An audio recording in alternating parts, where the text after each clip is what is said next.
नमस्कार, बहुत बहुत स्वागत है आप सभी का पंच लाइन में। मैं हूं आपके साथ हर्षदा जोशी। प्रदेश में स्वास्थ्य महकमे का स्वास्थ्य इन दिनों बेहद खराब चल रहा है। कोटा की बात की जाए तो कोटा में 2 प्रसूताओं की मौत ने पूरे प्रदेश को झकझोर कर रख दिया है और 4 प्रसूताओं की हालत अब भी गंभीर बनी हुई है। उधर निजी हॉस्पिटल्स में पहले की आरजीएचएस सेवाएं ठप पड़ी है, तो वहीं कल सोनदेव बंसल की जमानत याचिका पर सुनवाई के दौरान कोर्टरूम में अभद्रता से डॉक्टर्स में भारी गुस्सा है और निजी हॉस्पिटल्स में चिकित्सा सेवाओं का बहिष्कार का ऐलान भी कर दिया गया है। अब मरीजों का सारा भार सरकारी अस्पतालों पर आ गया है। सरकारी व्यवस्थाएं सीमित हैं और जो व्यवस्थाएं हैं उनमें सिस्टम में शामिल कुछ लोग सरकारी प्रयासों को पलीता लगाने में कोई कसर नहीं छोड़ रहे हैं। कोटा का घटनाक्रम इसी एक बानगी है और इन सबके बीच पिस रही है आम जनता। कोटा में प्रसूताओं की तबीयत बिगड़ने की सूचना पर लोकसभा स्पीकर ओम बिरला खुद अस्पताल पहुंचे, हालातों का जायजा लिया, पीड़ित परिवारों से मुलाकात भी की। ओम बिरला ने मामले की उच्च स्तरीय जांच के आदेश दिए हैं। तो वहीं अब एसएमएस हॉस्पिटल और एम्स से डॉक्टर्स की टीम कोटा पहुंची हुई है और एक्सपर्ट्स की देखरेख में बेहतरीन इलाज भी किया जा रहा है। लेकिन इस पूरे घटनाक्रम चिकित्सा महकमे पर कई बड़े सवाल खड़े कर दिए हैं। क्या स्वास्थ्य विभाग खुद बीमार है? क्या प्रसूताओं की मौत का जिम्मेदार आखिर कौन है? आरजीएचएस सेवाएं कब बहाल होंगी? इन्हीं सवालों पर आज चर्चा के लिए हमारे साथ स्टूडियो से जुड़ रहे हैं। साथ साथ आपको बता दें कि पूर्व प्रशासनिक अधिकारी भी जुड़ेंगे, लेकिन उससे पहले आपको बीजेपी से हमारे साथ जुड़ रहे हैं वीरेंद्र शर्मा जी। हमारे सर बहुत बहुत स्वागत है आपका। और वरिष्ठ सहयोगी भरतराज चौधरी भी स्टूडियो से जुड़े हुए हैं। सबसे पहले भरत, आपके पास आते हुए हम आज इस चर्चा में सिर्फ एक मुद्दे की बात नहीं कर रहे हैं, पूरा जो स्वास्थ्य क्षेत्र है उसकी हम इस चर्चा में बात कर रहे हैं, क्योंकि चाहे हम आरजीएचएस सेवाओं की बात करें वो ठप पड़ी है, दूसरी ओर हम बात करें कि कोटा से ये भयानक मामला सामने आया है कि प्रसूताओं ने अपनी जान गंवा दी है, और प्लस अगर हम 4 गंभीर की बात करें तो उनकी भी हालत अभी स्थिर नहीं बताई जा रही है। और तीसरा मुद्दा, एक तरफ इसे हम पॉजिटिविटी भी ले सकते हैं कि आज एसएमएस में 5 बजे से और 7 बजे तक जो ओपीडी सेवाएं हैं वो भी शुरू होने वाली है। पहले तो इस तीनों मामलों के बारे में एक बार जानकारी दें। देखिए, स्वास्थ्य को लेकर सबसे पहले हम बात करें तो सबसे पहले आरजीएचएस सेवाओं को देखें, जिसमें पिछले कई दिनों से प्राइवेट हॉस्पिटल संचालक है और इसके साथ ही दवा विक्रेता हैं, वो आंदोलन कर रहे थे और उन्होंने यहाँ पर स्वास्थ्य भवन पर धरना भी दिया था, उनका घेराव किया था और सीएमओ घेराव की उन्होंने 15 मई तक की चेतावनी भी दे रखी, क्योंकि उनका जो बिल भुगतान है वो अस्पतालों का हो या दवा विक्रेताओं का, वो पेंडिंग है कई दिनों से और इसलिए वो लगातार आंदोलन कर रहे हैं। लेकिन अब उसमें एक नया मामला अभी सबसे ताज़ा जुड़ा है, वो जुड़ा है कोर्ट में। जो निविक हॉस्पिटल के डॉक्टर थे सोनदेव बंसल, उनके परिजन वहाँ पर पहुँचते हैं, जमानत याचिका पर सुनवाई थी और उनके साथ वकीलों की ओर से उनके साथ दुर्व्यवहार की बातें सामने आ रही है। हालांकि वकीलों के एक गुट कह रहा है कि उन्हें इस बात की जानकारी नहीं है, लेकिन डॉक्टरों की ओर से इस बात, उनके परिजन है, उन्होंने इस बात की पुष्टि की है और इसके बाद में डॉक्टर्स लगातार इसके विरोध में है। आज भी एसएमएस मेडिकल कॉलेज में इसको लेकर बैठक हुई है और उन्होंने लगातार सरकार से मांग की है कि इसमें जो भी दोषी हैं उनके खिलाफ एक्शन लिया जाए, क्योंकि एक और वो न्याय का मंदिर जहाँ पर कोर्ट में वो उम्मीद लगा कर बैठे हैं कि वहाँ से न्याय उन्हें मिलेगा। हो सकता है उनकी गलती हो, लेकिन कोर्ट पर उनको भरोसा करना चाहिए। इस बात को लेकर वो नाराजगी जता रहे हैं और सरकार से मांग कर रहे हैं कि इस तरह की घटनाएं वहां पर होती है। दूसरी घटना कोटा से जुड़ी हुई है, जहां पर बात की जाए, जो महिलाएं हैं जिनकी वहां पर डिलीवरी के लिए पहुंची थी, उनकी सिजेरियन डिलीवरी होती है और लगभग 12 महिलाओं की वहां पर डिलीवरी होती है। उसमें से 7-8 महिलाएं ऐसी थी जिनकी दवाओं के बाद उनकी 7-8 घंटे में उनकी तबीयत बिगड़ गई और उनकी स्थिति गंभीर लगातार वहां पर बनती जा रही है। भरत, वापस मैं आपके पास आऊंगी। हमारे साथ बीजेपी से वीरेंद्र शर्मा जुड़े हुए हैं। सर, सबसे बड़ा सवाल यह है कि फिलहाल किस तरह की गाइडलाइंस दी गई हैं, निर्देश दिए गए हैं सरकार की ओर से वहां पर कि और जो तमाम महिलाएं हैं उनकी स्थिति अब स्थिर रहे? देखिए अर्षिता जी, बहुत ही हृदय विदारक घटना थी और उसकी पूर्ण जिम्मेदारी लेते हुए माननीय मुख्यमंत्री जी और माननीय चिकित्सा मंत्री जी ने वहाँ पे एक मेडिकल बोर्ड की टीम गठित करके वहाँ भेजी है और जयपुर से एक वरिष्ठ विशेषज्ञों की टीम वहाँ पर उपस्थित है और उनकी देखरेख में पूर्ण चिकित्सा सुविधाएं उन्हें मिल रही है। दूसरा विषय, जो लोग वहाँ राजनीति करना चाह रहे हैं वो अपना आईना नहीं देख पा रहे हैं, उन्हें यह पता नहीं है कि जो व्यवस्थाएं थी वो उन्हीं की देन है। जब कांग्रेस की राजस्थान में सरकार थी तब पूंजीगत व्यय केवल 5% था बजट का। भारतीय जनता पार्टी की सरकार आने के बाद वह पूंजीगत व्यय अब हमने बढ़ाकर 8% कर दिया बजट का, लेकिन फिर भी जिन्हें राजनीति करना है वो करें। हम हमारी जिम्मेदारी लेते हैं, उसी जिम्मेदारी को पूर्ण करते हुए वह कार्य कर रहे हैं और निश्चित रूप से आगे कभी ऐसी घटनाएं ना हो। माननीय मुख्यमंत्री जी ने सुनिश्चित किया कि आगे कभी ऐसी घटनाएं नहीं होनी चाहिए और जो प्रभावित परिवार हैं उनको आर्थिक संबल देने के लिए और दूसरे हर प्रकार से उनकी मदद करने के लिए राज्य सरकार तैयार है और वो किया भी है। सर जांच कैसे की जा रही है, आखिर कुछ तह तक पहुंच पाए हैं? देखिए, मेडिकल बोर्ड है वो जांच कर रहा है। जैसे रिपोर्ट सामने आती कि किस वजह से ऐसे हुआ, संक्रमण की वजह से हुआ या दवाइयों की वजह से या अन्य कोई मेडिकल खामी की वजह से ऐसे हुआ, एक बार वह सामने आ जाएगी। उसके बाद में जो भी कार्रवाई हो सकती है, जिनकी लापरवाही से हुआ उनके ऊपर भी कार्रवाई होगी या जो भी कर सकती है राज्य सरकार वो करेगी। गंभीर से गंभीर कदम उठाने के लिए राज्य सरकार तैयार है, वो पहले भी किए हैं और वो करेगी भी। और कांग्रेस पार्टी ने भी कमेटी का गठन कर दिया है, उसके अंदर प्रसादी लाल मीणा तमाम लोग भी शामिल हैं जो जांच सौंपेंगे 3 दिन के अंदर। आज कमेटी का गठन हुआ है। देखिए अर्चिता जी, मैंने आपके चैनल के माध्यम से पुनः राजस्थान की जनता से यही निवेदन करना चाहूंगा, जिन्हें गंदी राजनीति करनी है वो करें। 5 साल में कांग्रेस की सरकार में राजस्थान में 2 चिकित्सा मंत्री रहे, रघु शर्मा और प्रसादी लाल मीणा। रघु शर्मा जी भ्रष्टाचार के कारण हटाए गए और उनके पहले ही वर्ष में 2019 दिसंबर 2019 से 2020 में कोटा के जेके लोन अस्पताल में करीबन कितने बच्चे मरे थे? 150 बच्चे। पीबीएम अस्पताल बीकानेर 1 महीने में 261 बच्चे मरे थे और जोधपुर मुख्यमंत्री जी का गृह क्षेत्र 146 बच्चे मरे थे। उस समय कोई कमेटी नहीं बिठाई, ना इनका कोई मंत्री गया, ना कोई अधिकारी गए। सोनिया गांधी के कहने पर सचिन पायलट कोटा गए थे। इनकी स्थिति देखिए, राजनीतिक स्थिति किस प्रकार की थी, लेकिन फिर भी उस समय कमेटियां नहीं बिठाई। कैग की जब रिपोर्ट आती है 2022 और 2023 में, पूरी बात सुनिए अर्चिता जी ने, पूरी बात सुनिए, मैंने स्वीकार किया ना, पूरी बात सुनिए। कैग की अभी जो वर्तमान स्थिति है उसका कारण बता देता हूं। कैग की जब रिपोर्ट आती है 2022 और 2023 की, उसमें स्पष्ट रूप से लिखा हुआ है कि राजस्थान में चिकित्सा व्यवस्थाओं के हाल बेहाल है। क्यों है? 75% दवाइयां जिला अस्पतालों में नहीं थी, 63% कर्मचारी अस्पतालों में नहीं थे, यानी कितनी 35,000 से ज्यादा वैकेंसियां खाली थी। और यहां तक की स्थिति थी कि जो दवाइयां मंगवाई जा रही थी उनका परीक्षण ही नहीं हुआ, बिना परीक्षण के आपने मंगवा ली। भारत में एक इंडियन मेडिकल स्टैंडर्ड कमेटी है, इंडियन मेडिकल काउंसिल, उसके स्टैंडर्ड के अकॉर्डिंग भी दवाइयां नहीं थी, यानी मानक तो कहीं थे ही नहीं। और यही नहीं, कैग ने तो यहां तक कहा कि जिस प्रकार का भ्रष्टाचार और जो हुआ राजस्थान में चिकित्सा क्षेत्र में वह शायद ही किसी सरकार में हुआ हो, लेकिन फिर भी ठीक है। वीरेंद्र जी, जो कांग्रेस पार्टी ने किया ठीक है, मैंने मान लिया, लेकिन आप ये बताइए कि कितनी बार औचक निरीक्षण किया गया? कुछ दवाइयां हैं उनको बंद भी किया गया है निश्चित रूप से। देखिए हर्षिता जी, हमारी सरकार आने के बाद में संवेदनशीलता से जिस प्रकार की कैग रिपोर्ट थी उसके आधार पर कार्रवाई की। और यही नहीं, जब हम पूरे देश भर में नई स्वास्थ्य नीति 2017 में लागू हो गई थी और हमारी यहां सरकार थी तो हमने उसके मानक भी लागू कर दिए थे, लेकिन कांग्रेस सरकार ने आने के बाद उन मानकों पे कोई कार्य नहीं किया। यही नहीं, आयुष्मान भारत से राजस्थान को वंचित रखा। और मैं समझता हूं हर्षिता जी, आज जो अव्यवस्थाएं हो रही उसका एक बड़ा कारण था कि राजस्थान में आयुष्मान भारत डिजिटल मिशन तो यहां लाया ही नहीं गया। भारतीय जनता पार्टी की सरकार आने के बाद में यहां आयुष्मान भारत डिजिटल मिशन पे कार्य शुरू हुआ है। आयुष्मान भारत जो वंचित कर रखा था राजस्थान को, उसको हमने लागू किया है। मुख्यमंत्री आयुष्मान आरोग्य योजना के माध्यम से उसको भी यहां लागू किया है। तो मैं समझता हूं अगर ये कार्य पहले हो जाते तो आज राजस्थान की दुर्दशा नहीं होती चिकित्सा क्षेत्र में। ठीक है सर, कोटा वाले मामले पे रहते हैं, वापस मैं आपके पास आऊंगी। हमारे साथ पूर्व प्रशासनिक अधिकारी जगरूप सिंह यादव जी भी जुड़ गए हैं स्टूडियो से, उनका भी रुख कर लेते हैं। सर बहुत स्वागत है आपका समाचार प्रेस पे इस चर्चा का हिस्सा बनने के लिए। सर जिस तरह से राजस्थान की बात की जाए तो स्वास्थ्य जो व्यवस्थाएं हैं उनको लेकर सिर्फ एक व्यवस्था नहीं, कोटा वाला मामला ही नहीं, कई व्यवस्थाएं वो ठप भी पड़ी हैं और बहुत मामले इस तरह के सामने आ रहे हैं। किस तरह इन मामलों को आप देख रहे हैं और क्या काम करने चाहिए सरकार को?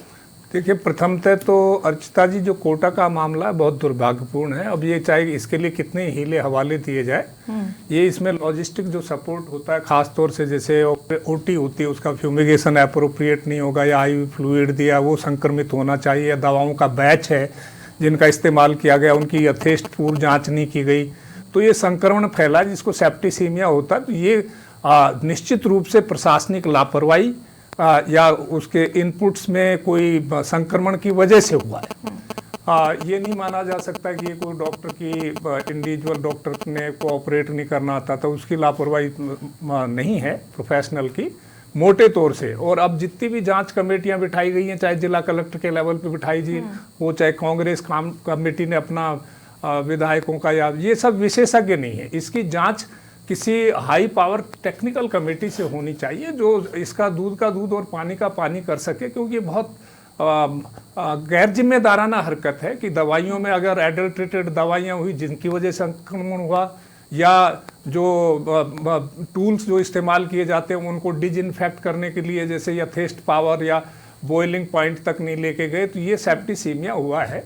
इसके कारण निश्चित रूप से ह्यूमन एरर है, ये कोई हाँ तो ह्यूमन एरर। सर ऐसा नहीं लगता कि समय समय पर निरीक्षण किए जाने चाहिए जरूर हॉस्पिटल्स के, चाहे वो दवाइयों के हो, क्योंकि अभी जब इस तरह का मामला कोटा में सामने आया है कि दो प्रसूताओं ने, दो महिलाओं ने अपनी जान गंवा दी है, तमाम और जो महिलाएं हैं उनकी स्थिति गंभीर बनी हुई है, तो इसी वक्त सैंपल लेना दवाइयों के, सबको सेप्टिसीमिया है। और निश्चित रूप से ये जो वहाँ के अधीक्षक हैं या जो भी सुपरिंटेंडेंट के अलावा जो भी प्रशासनिक जो देख रेख के लिए जिम्मेदार हैं, प्रशासनिक व्यवस्थाओं के लिए वे जिम्मेदार हैं, उनकी जिम्मेदारी बनती है। उनके ऊपर भी फिर मेडिकल फ्रैटर्निटी का जो तबका है, उसके अलावा प्रशासनिक वो उसके निरीक्षण के भी मापदंड हैं, वो भी होने चाहिए। तो ऐसा लग रहा है कि ये गफलत है और ये प्रशासनिक विफलता है, जो समय रहते अगर देखते तो ये बात नहीं होती।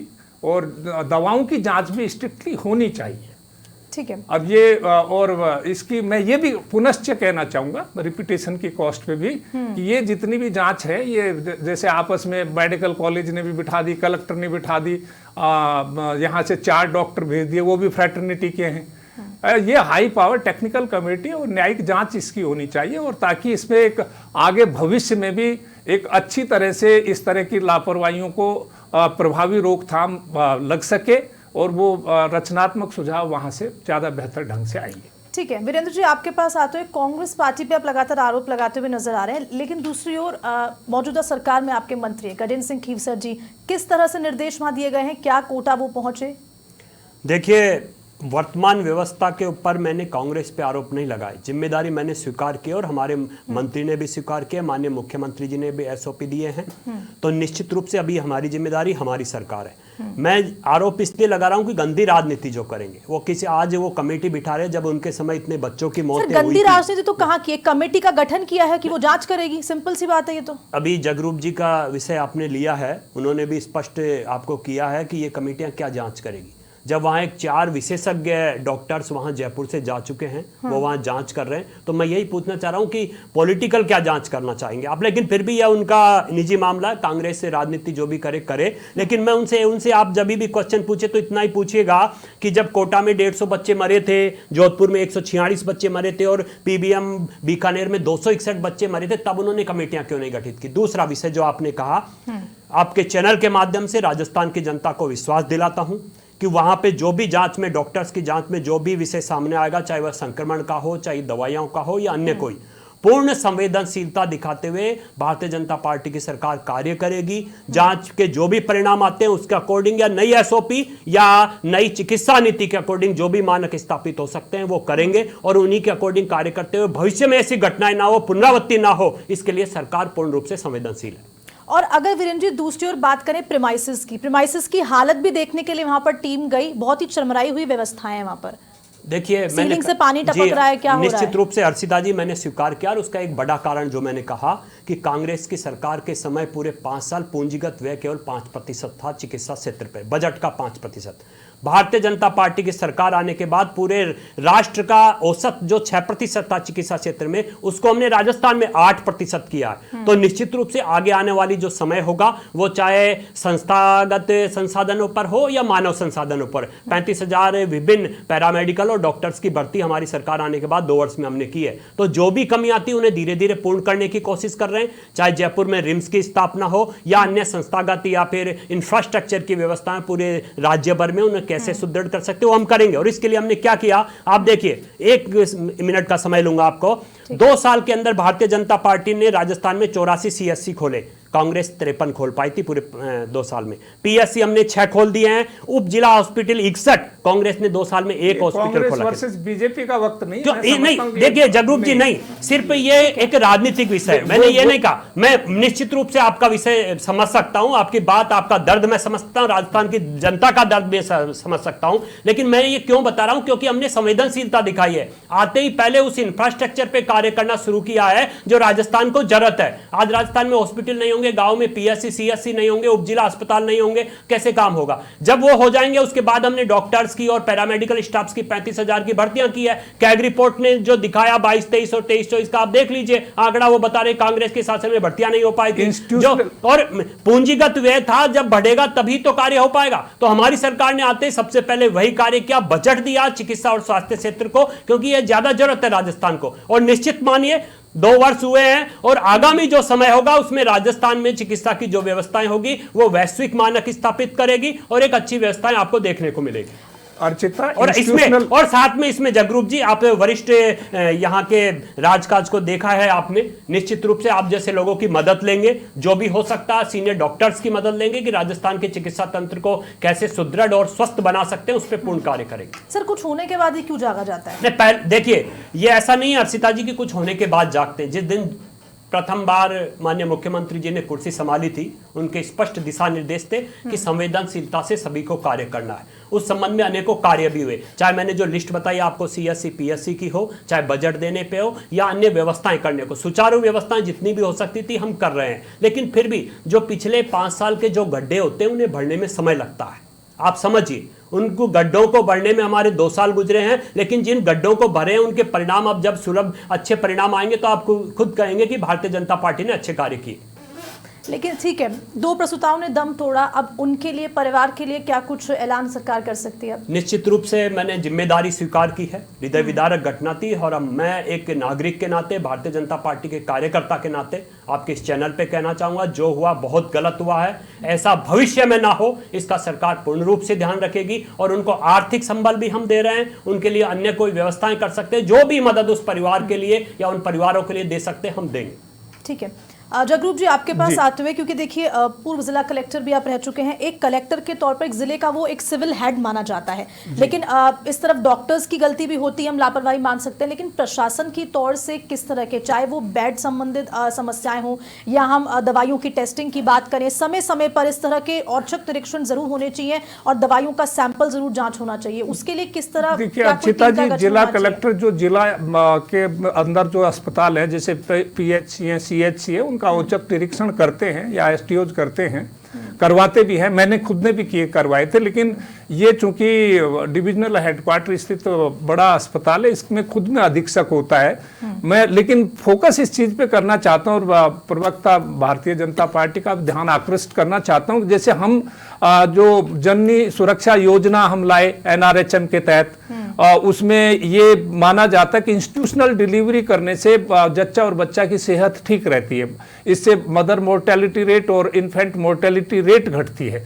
इंस्टीट्यूशनल डिलीवरी में इंस्टीट्यूशन में डेथ हो और वो आपकी प्रशासनिक लापरवाही से हो, इंफ्रास्ट्रक्चर ठीक लैकिंग की वजह से हो, सेवा दोष के कारण हो, या दवाओं के मानक न होने की वजह से हो, या उसके ऑपरेशन थिएटर का प्रॉपर फ्यूमिगेशन नहीं होने से हो, या जो उपकरण जिनका इस्तेमाल किया गया उनको स्टेरलाइजेशन ठीक से नहीं किया गया हो, इन्हीं कारणों में से कोई कारण लोकेट होगा। चूंकि मेडिकल फ्रैक्टर्निटी की सारी जांचें हैं, उनमें मुझे नहीं लगता कि ये लिपापोती हो जाती है। जांच इसकी न्यायिक कराई जानी चाहिए और भविष्य के लिए सुझाव भी मांगे जाने चाहिए। तो इंस्टीट्यूशनल डिलीवरी हम प्रमोट करते हैं कि भाई आप पहले गांव में इंस्टीट्यूशनल डिलीवरी नहीं होती थी, दाइयों के जरिए डिलीवरी होती थी और उसमें जच्चा बच्चा में से उनकी किसी की मौत हो जाती थी। यहाँ इंस्टीट्यूशन में डेथ हो रही है। ठीक है, वापस आती हूँ आपके पास जगरूप जी। भरत भी हमारे साथ जुड़े हुए हैं स्टूडियो से। भरत, क्योंकि देखिए ग्राउंड पे आप रहते हैं, जो तमाम स्वास्थ्य की व्यवस्थाएं हैं, चाहे वो एसएमएस हॉस्पिटल की हो, तमाम हॉस्पिटल्स की व्यवस्थाएं हो, उनको आप किस तरह देखते हैं और क्या आवश्यकता है इनकी जरूरत? देखिए, सरकारी अस्पतालों में जो व्यवस्थाएं हैं उसमें बात की जाए, प्राइवेट हॉस्पिटल में जो अभी ताज़ा मामला हुआ था उसी मामले में डॉक्टर की गिरफ्तारी होती है, लेकिन एसएमएस या अन्य जो सरकारी हॉस्पिटल है उसमें कई मामले हुए हैं, लेकिन जो जिम्मेदार हैं उनको कहीं ना कहीं बचाने की कोशिश की जाती है। नीचे के जो कर्मचारी हैं उन पर एक्शन लेकर उस मामले को रफा दफा कर दिया जाता है। अगर ठोस एक्शन समय रहते उन पर लिया जाता है तो निश्चित रूप से इसमें ऐसी बड़ी घटनाएं होने से उन पर विराम लग सकता है, क्योंकि अभी एसएमएस में ही देखा जाए गलत ब्लड चढ़ाएगा, नीचे के जो बॉडी काम करती है नर्सिंग स्टाफ हो या अन्य पर एक्शन हुआ, आग लगने की घटना हुई हो तो नीचे पे एक्शन हुआ, जो उसके लिए जिम्मेदार है उन पर कोई ठोस एक्शन वहाँ पर नहीं लिया जाता। अगर ठोस एक्शन जो जिम्मेदार उन पर लिया जाए तो निश्चित रूप से वहाँ पर सुधार वहाँ पर देखने को मिले। अभी जो कोटा का मामला हुआ है, एक वीडियो सबसे ज़्यादा वायरल वहाँ पर हो रहा है, वहाँ के जो हेड हैं, एचओडी है, अधीक्षक हैं, वो हंसते हुए नज़र आ रहे हैं। तो सबसे ज़्यादा लोगों में वो उसी बात को लेकर उसको वायरल किया जा रहा है कि वहाँ पर कि एक दुखद घटना वहाँ पर होती है, लेकिन जो जिम्मेदार हैं उनके ऊपर कोई परवाह नहीं है। वीरेंद्र जी, इन जिम्मेदारों पे किस तरह आप एक्शन लेंगे, या पहले भी कोई मामला है या अभी भी अगर कोई दोषी पाया जाता है तो, ताकि और आगे लोगों को सीख मिल सके इससे? देखिए, निश्चित रूप से जो भरत जी ने कहा और जगरूप जी ने अनेकों विषय बताए हैं, मानवीय दृष्टिकोण होते हैं, उन डॉक्टर्स ने ऐसा क्यों किया, एक जांच का बड़ा विषय है। और निश्चित रूप से आरजीएचएस में जो खामियां थी उन्हें दूर करने के लिए जिस प्रकार की कार्रवाई भारतीय जनता पार्टी की सरकार ने की, 37 डॉक्टर्स को हमने निलंबित किया, फार्मेसी पे भी कार्रवाई हुई, और यही नहीं 39 करोड़ रुपए हमने वापस सरकार के उसमें भी लेके आए हैं जिन्होंने भ्रष्टाचार के माध्यम से किया था उसके। तो इस प्रकार जो कठोर कदम उठाए हैं भारतीय जनता पार्टी ने, कैग की रिपोर्ट्स जो थी उनके ऊपर पूर्ण अध्ययन किया है, उसके ऊपर जो भी कार्रवाई हो रही है हम कर रहे हैं। संस्थागत भ्रष्टाचार हो या मानवगत भ्रष्टाचार हो, जिस भी प्रकार से जिसने भी कोई भी गड़बड़ की, वह चाहे कोई भी हो, पूर्व का मंत्री रहा हो, पूर्व के अधिकारी रहे हो, डॉक्टर्स रहे हो या वहां का स्टाफ रहा हो, सभी पे कार्रवाई होगी जो भी गड़बड़ करेंगे। और निश्चित मानिए आपके चैनल के माध्यम से राजस्थान की जनता को आज विश्वास दिलाऊंगा कि जिस प्रकार से इन 2 सालों में उन लोगों पे कार्रवाई हुई जिन्होंने भ्रष्टाचार किया, गड़बड़ी किया, अनियमितता की, या फिर जो भरत जी बता रहे थे मानवीय दृष्टिकोण नहीं रखा, उन पर निश्चित रूप से कार्रवाई होगी। ठीक है, हाँ भरत जी बोलिए। बीजेपी जो प्रवक्ता हमारे साथ बैठे हैं उनसे ये सरकार के साथ सरकार में है। अभी राजधानी की बात की जाए तो सारे जो प्राइवेट हॉस्पिटल है वो कोई इलाज वहाँ पर आम व्यक्ति का नहीं कर रहे हैं। उन्होंने ओपीडी, आईपीडी, इमरजेंसी सब बंद कर दी है, व्यवस्थाएं चरमरा गई है। सारे सरकारी हॉस्पिटल इतने मजबूत नहीं है कि सारे आम जो मरीज उनका भार सहन कर सके, लेकिन अभी तक सरकार की ओर से ऐसी कोई पहल वहां पर नहीं की जा रही कि उनसे कोई चर्चा करके इनका भरत जी शायद आपके ध्यान में नहीं होगा, अभी कुछ दिन पूर्व भी एक दिन की स्ट्राइक प्राइवेट हॉस्पिटल्स ने की थी, लेकिन हमारे चिकित्सा मंत्री बहुत संवेदनशील है, उन्होंने संवाद का माध्यम अपनाया, सभी को बुलाया, बात की, उनके संगठनों से बात की, डॉक्टर से बात की, और एक दिन में वो स्ट्राइक खत्म हो गई। हम कांग्रेस की तरह नहीं करेंगे कि बातचीत ही नहीं करें। कांग्रेस के समय 17 हॉस्पिटल एक भी दिन नहीं चलने देंगे। मैं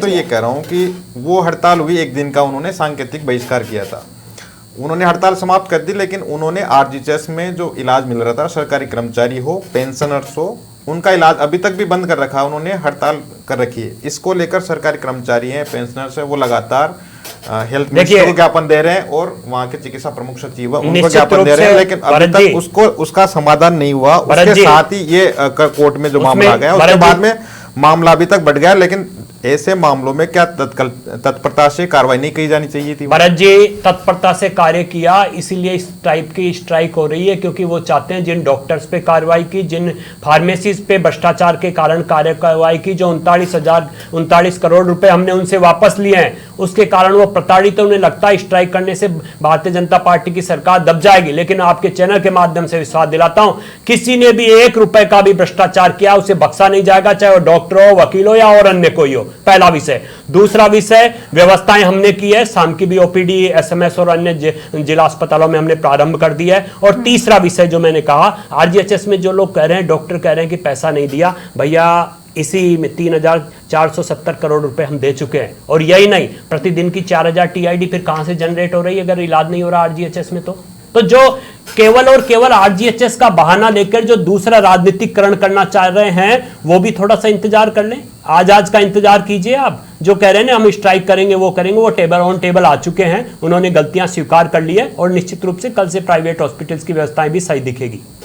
तो जो लोग राजनीति कर रहे हैं उन्हें देख लेना चाहिए, उनके समय 64 दिन, 12 दिन और फिर 17 दिन 2000, 2011, 2023 में स्ट्राइक हुई थी। एक पहलू ये भी है, मैं वीरेंद्र जी का ध्यान आकृष्ट करना चाहूंगा कि ये जो इक्विपमेंट सप्लायर हैं या आईवीएफ की जो सप्लाई की है, बहुत मोस्ट प्रोबेबली उनमें से कोई ना कोई इन्फेक्टेंट उन्हीं से मिलेगा, जिससे इनके प्रसूताओं के सबको सिमिलर डीएनएस की धारा 106 के तहत कार्रवाई होनी चाहिए। हाँ, जगरूप जी ने जो कहा एक बहुत ही ध्यान देने योग्य विषय है, क्योंकि कैग ने भी कुछ इसी प्रकार की रिपोर्ट दी थी। तो निश्चित रूप से हम जो नई स्वास्थ्य नीति आई है उसके मानक के अकॉर्डिंग और भारतीय मेडिकल काउंसिल के स्टैंडर्ड के अकॉर्डिंग अब कार्य कर रहे हैं, तो आगे आने वाले समय में ऐसे विषय नहीं आएंगे। ठीक है, बहुत बहुत शुक्रिया आप तीनों का हमारे साथ जुड़ने के लिए और इस चर्चा का हिस्सा बनने के लिए। तो फिलहाल जांच का इंतजार करते हैं, उसके बाद जैसा कि वीरेंद्र जी ने कहा कि अगर जो भी इसमें पाया जाता है दोषी, उस पर कड़ी से कड़ी कार्रवाई जरूर होगी। फिलहाल के लिए पंचलाइन में इतना ही। नमस्कार।